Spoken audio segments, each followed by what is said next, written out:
이 시간 함께 보실 하나님의 말씀은 사도행전 1장 3절부터 11절까지의 말씀, 우리 한 절씩 교도하여 읽도록 하겠습니다. 제가 먼저 읽겠습니다.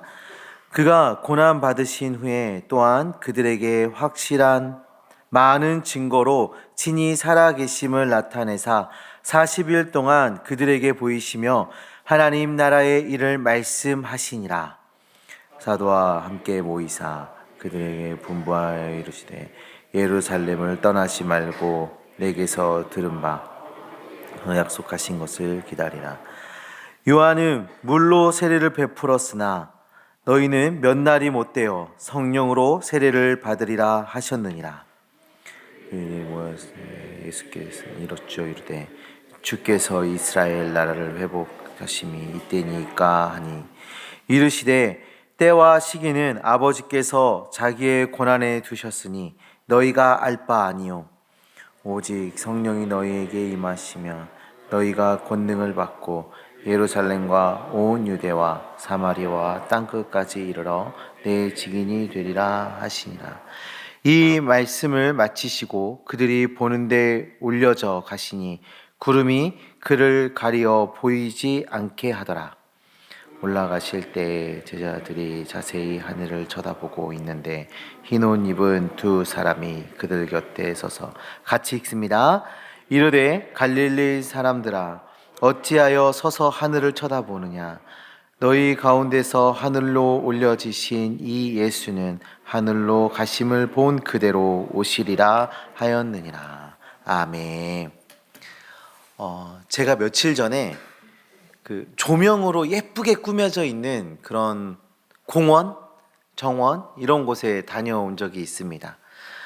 조명이 어찌나 예쁘던지 그곳에는 그 각 포인트마다 사진을 찍는 사람들이 가득했어요. 그런데 사진을 찍을 만한 곳에 가면 꼭 드럼통 같은 게 서 있는 거예요. 진짜 드럼통이 서 있었어요. 그래서 저는 이상했습니다. 이렇게 예쁜 곳에, 진짜 이렇게 아름다운 곳에 드럼통이 웬 말인가 하면서 진짜 이 공원을 관리하는 사람들이 이렇게 미적 감각도 없고 센스도 없고 큰일 났다 막 이러면서 제가 돌아다녔는데요. 드럼통에 가까이 가보니까 그냥 그 드럼통이 그냥 있는 게 아니었어요.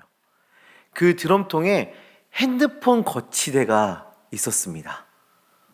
놀랍지 않습니까?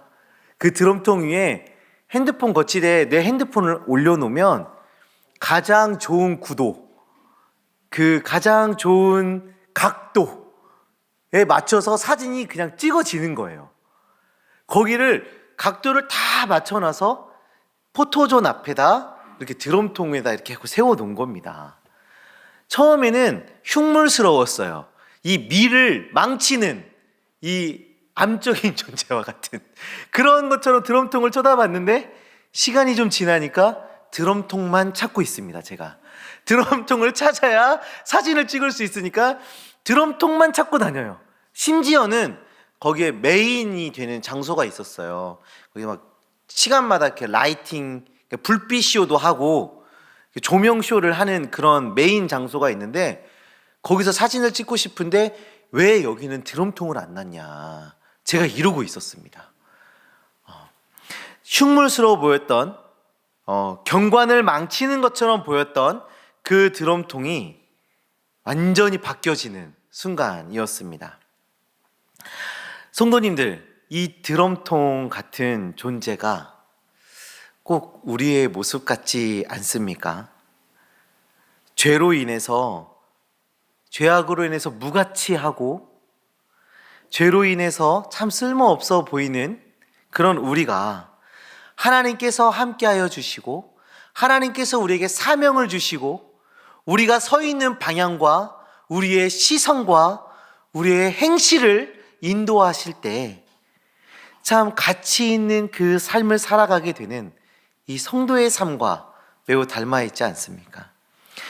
성도님들, 오늘은 우리가 이 말씀을 통해서 성도에게 요구되는 그 삶을 살펴보고자 합니다. 말씀을 통해 우리에게 요구되는 그 하나님의 사명을 발견하고 그 사명에 따라 가치 있는 인생을 살아내시는 주님의 자녀들 되시기를 간절히 소망합니다. 오늘 본문의 말씀은 사도행전의 서론과 같은 말씀이에요. 사도행전이 시작하면서 우리 주님께서 주시는 매우 중요한 이 성도의 삶의 그 모습을 우리가 확인해 보도록 할 텐데요.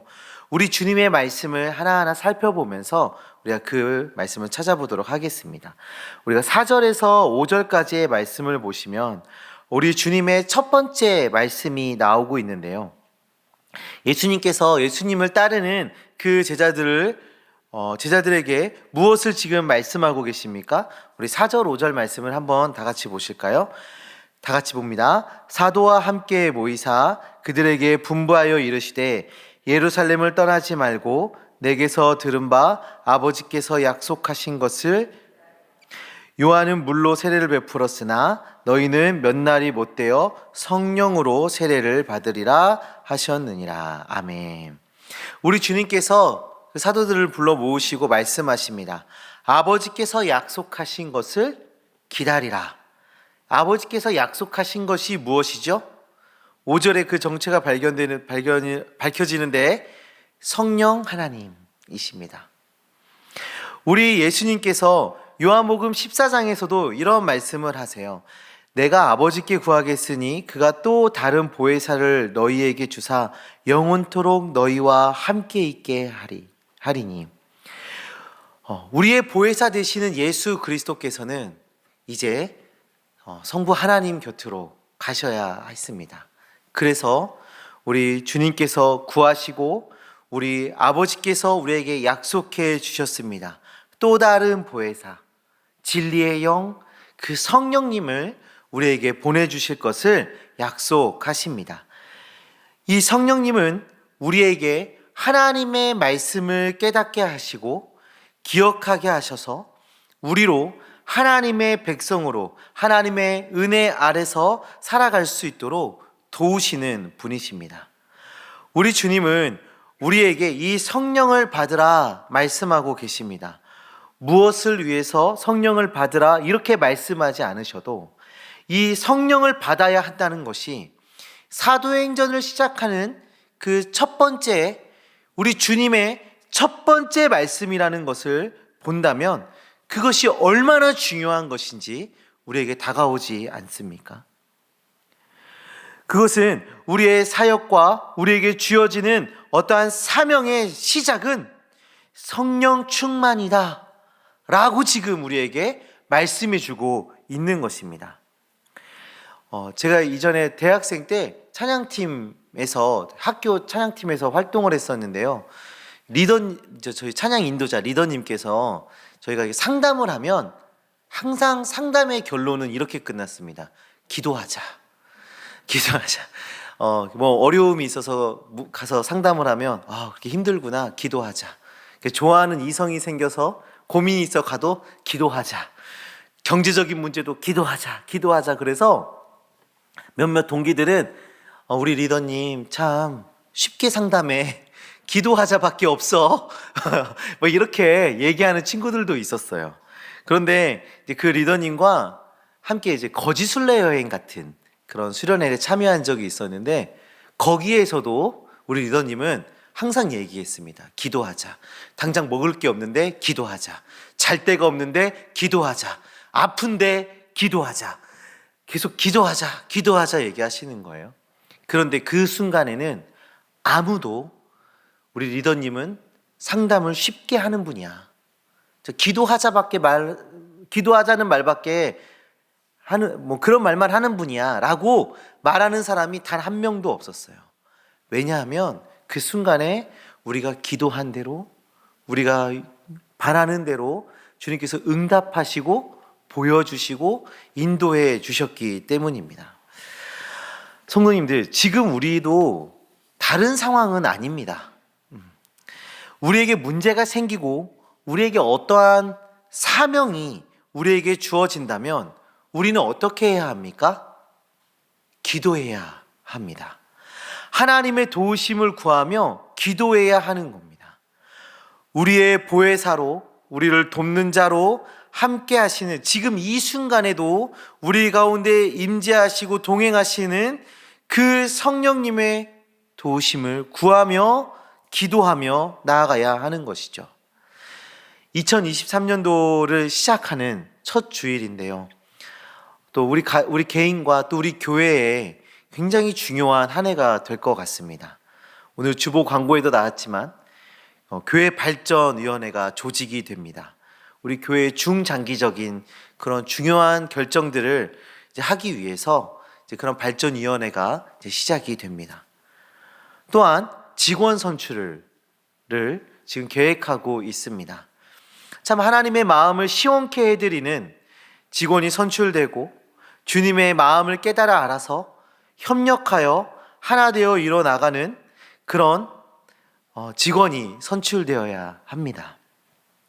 이런 여러 가지 문제들이 우리에게 당면에 있는 것이죠. 그런데요, 성도님들, 발전위원회가 잘 구성이 되고 어떤 능력 있는 사람이 직원으로 선출되어지는 것보다 우리에게 우선되어져야 하는 것은 모든 성도들이 한 마음을 품고 기도하는 것입니다. 성령의 임재를 바라며 성령의 도우심을 구하며 기도하며 나아가야 하는 것입니다. 우리가 무엇을 하느냐, 우리가 무엇을 계획하느냐, 우리가 어떤 역할을 맡느냐는 그 다음 이야기고, 우리는 먼저 성령 충만을 구해야 하는 것이죠. 성도님들, 우리 교회에 앞으로 있을 모든 사역과 그리고 2023년도 우리 개인의 삶에서 일어날 그 모든 일들을 마주할 때에 먼저 성령 충만을 구하고 성령의 도우심과 조명하심을 구하며 나아가는 주님의 자녀들 되시기를 간절히 소망합니다. 내 생각과 내 계획이 앞서는 것이 아니라 하나님의 마음을 닮아 나아가는 주님의 자녀들 되어지시기를 간절히 소망합니다. 우리 주님께서는 성령 충만을 말씀하시고 이제 본격적으로 성도에게 요구되는 삶을 말씀해 주십니다. 우리 8절 말씀 다 같이 보겠습니다. 오직 성령이 너희에게 임하시면 너희가 권능을 받고 예루살렘과 온 유대와 사마리아와 땅끝까지 이르러 내 증인이 되리라 하시니라. 아멘. 성령을 받은 후에 성도는 어떠한 삶을 살아야 한다고 성도의 삶을 지금 이야기해 주고 계십니까? 증인의 삶. 예수님을 전하는 그 증인의 삶을 살아야 한다 말씀해 주고 계십니다. 우리는 종종 성도의 삶에 대해서 이야기할 때 성도의 삶은 선하고 착한 그런 삶을 살아내는 것 정도로 이야기할 때가 있습니다. 친절하게 살아가는 것, 그것이 성도의 삶이라고 생각할 때가 있습니다. 물론 우리가 착하고 선하고 친절하게 살아가는 것, 성도의 삶이죠. 성도가 보여야 하는 그런 삶입니다. 저 역시도 학창 시절에 그렇게 살았습니다. 착하고 선하고 그런 삶을 살았어요. 오죽했으면 제가 고등학교 때 별명이 최 목사였습니다. 착하게 살았어요. 담배 피우는 친구들이 있으면 근처에 안 갔습니다. 술 마시는 친구들이 있으면 근처에 가지도 않았습니다. 욕하고 폭력을 행사하는 친구들이 있으면 거리를 두었습니다. 그 친구들이랑 어울리다가 제가 이제 그런 삶을 살아갈까봐 제가 그렇게 조심하고 멀리하고 살아갔던 것입니다. 제가 또 최 목사였기 때문에 친구들이 힘들어하고 있으면 가서 위로하고 말씀 한 구절을 이렇게 적어주며 이렇게 위로하고 또 찬양을 들려주고 그런 삶을 살았어요. 왜냐하면 그게 성도에게 요구되는 삶이라고 생각했기 때문이에요. 그런데 성경이 우리에게 지금 요구하는 성도의 삶은 그 정도의 삶을 이야기하는 게 아닙니다. 친절하고 착하고 말 잘 듣고 좀 세상적인 것에서 거리를 두고 하는 그 정도를 얘기하는 게 아니에요. 훨씬 무거운 사명을 우리에게 지금 요구하고 계십니다. 예수 그리스도의 증인이 되는 삶, 예수 그리스도의 증인이 되는 삶을 지금 우리에게 요구하고 계신 겁니다.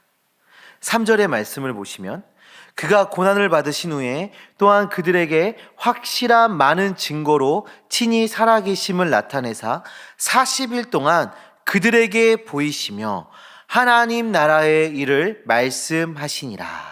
아멘. 예수님께서 부활하신 후에 제자들과 그 예수님을 따르는 그 많은 사람들에게 예수님의 살아나심을 보이셨습니다. 이 40일 동안 예수님의 살아나심을, 부활하심을 보이시면서 예수님께서 하신 사역이 무엇인가요? 하나님 나라의 일을 말씀하셨습니다. 예수님께서 이 땅의 마지막 40일 동안에 하신 사역, 하나님 나라의 일을 말씀하셨습니다. 하나님 나라의 일은 무엇일까요? 하나님 나라의 일은 구원에 대한 일입니다. 구원을 받는 것입니다. 하나님께서 하나님의 자녀들을 구원하시기 위해서 작정하시고 계획하시고 실행하신 그 모든 일, 우리를 구원하시기 위해서 우리가 하나님께서 작정하시고 계획하시고 실행하셨던 그 모든 구원의 사건을 알고 믿고 전하고 그 은혜를 맛보는 그 모든 것을 전하는 것입니다. 성도님들, 우리 주님께서 성령을 받으라 말씀하시고 예수님의 증인이 되라 말씀하시기 바로 이전에 예수님께서 마지막 40일 동안에 하신 그 사역을 지금 우리에게 전해주고 있다라는 건 매우 의미가 있는 것입니다. 주님의 삶을 닮아서 주님께서 하신 그 사역을 따라 주님을 따라 살아가는 제자가 되어야 함을 우리에게 말씀해 주고 있는 것이죠. 성도에게 요구되는 매우 중요한 사역은 복음을 전하는 것입니다. 우리의 생명이 되고 참 소망이 되시는 예수 그리스도를 전하는 것입니다. 착하고 선하고 말 잘 듣고 하는 그런 삶을 넘어서 복음을 위해 살아가는, 복음을 위해 내 삶을 드리는 그런 삶이 성도에게 요구되고 있다라는 것이죠. 우리 주님께서는 예루살렘과 온 유대와 사마리아와 땅끝까지 이르러 내 증인이 되라 말씀하고 계십니다. 우리는 땅끝 하면 우리나라에는 땅끝 마을이 있어가지고 이 전라남도 해남에 있는 땅끝 마을이 자꾸 생각이 나는데요. 사실 여기서는 그 전라남도를 얘기하는 건 아니잖아요. 말씀을 보시면 예루살렘과 온 유대와 사마리아와 땅끝으로 이어지면서 그 유대인들의 그 말씀을 듣고 있는 그 유대인들의 삶의 영역이 점점점 확장되어 나오는 말임을 우리가 볼 수 있습니다. 예루살렘, 유대인들의 신앙의 중심지죠. 거기에서부터 온 유대인들이 사는 모든 땅, 그리고 사마리아, 그들이 상종하지도 않는 개, 돼지로 여기는 그 사마리아, 그 사람들에게도, 그리고 땅 끝까지 복음을 전해라. 우리 주님은 온 세상 모든 민족들이 복음을 들어야 함을 강조하고 계신 것입니다. 요즘은 복음을 전하는 나라와 복음을 들어야 하는 나라의 구별이 사라지고 있는 시대가 되었습니다. 미국, 호주, 영국, 독일 이런 나라들에서 예전에는 많은 선교사들을 파송을 했고, 또 아시아의 여러 국가들은 복음을 받아야 하는 그런 선교지로 있었는데, 사실 지금은 중국에서도 많은 선교사를 파송하고 있는 시대가 되었습니다. 작년 11월에 저희 청년들과 함께 양화진 선교사 모연에 다녀왔습니다. 그날 이제 영상을 통해서 그 선교사님들의 그 사역, 이 땅에 복음이 들어왔던 그 역사들을 영상을 통해서 한번 쭉 먼저 살펴보고 이제 그 묘원을 탐방을 하러 나가려고 하는데 갑자기 비가 억수로 쏟아지는 거예요. 그래서 함께 그 영상을 보았던 많은 교회들이, 여러 교회들이 그 탐방을 포기할 정도로 비가 많이 왔습니다. 근데 우리 새순교회 청년들은 비를 뚫고 탐방을 하겠다 해가지고 우산도 없었거든요. 한 우산에 조그만한 그 다이소 같은 데서 파는 그 작은 우산 있잖아요. 거기에 2명, 3명 이렇게 껴서 머리만 안 젖었지 몸은 다 비에 맞는데 그렇게 하면서 탐방을 시작을 했어요. 선교사님들의 그 사역과 그들이 이 땅에서 겪었던 많은 고난과 많은 어려움들을 우리가 이렇게 들으면서 마치 지금 이 내리는 비가 그분들의 고난인 것처럼 우리가 느끼며 감동을 받았습니다. 그렇게 우리나라도 복음이 필요했던 나라이죠. 그런데 이제는 우리나라도 복음을 전하고 있는 선교사를 파송하는 나라가 되었다는 것을 우리 청년들과 함께 묵상하며 얼마나 감사했는지 모릅니다.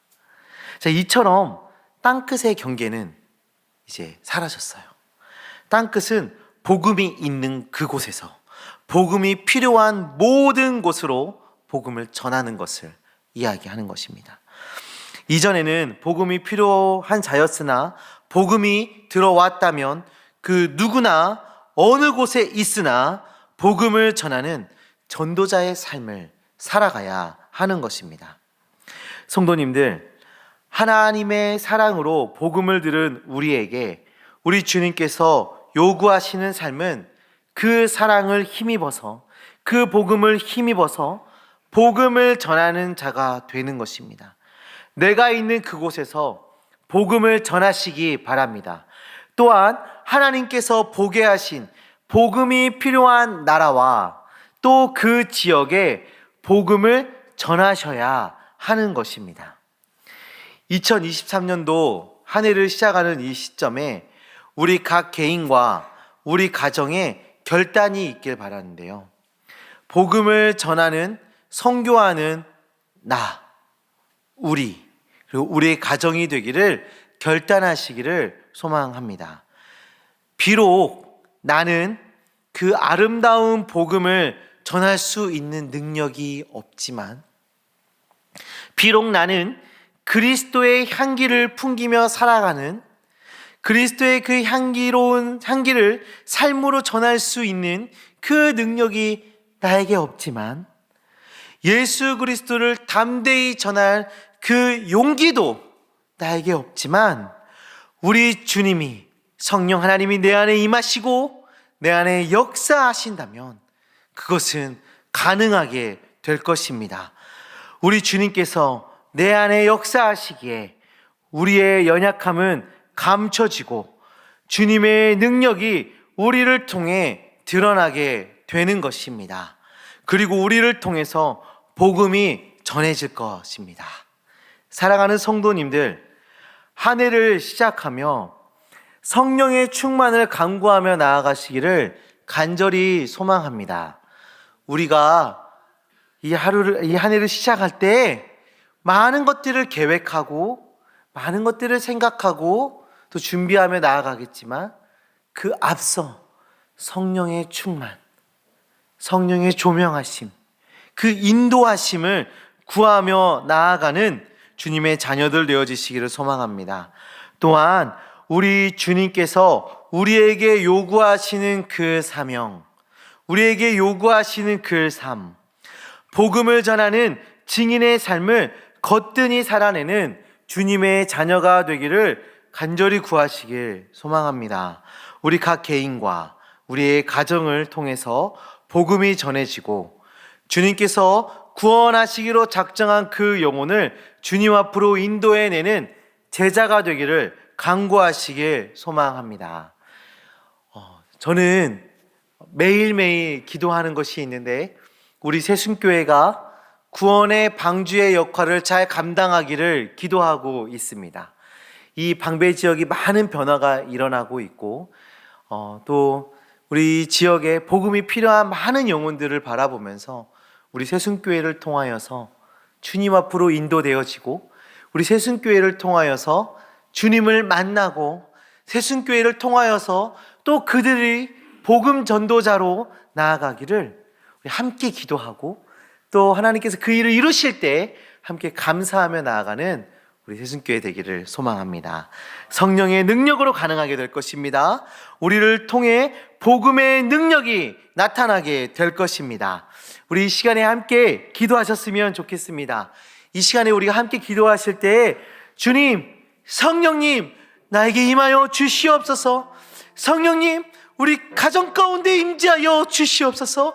성령님 우리 새순교회 가운데 임재하여 주시옵소서. 성령님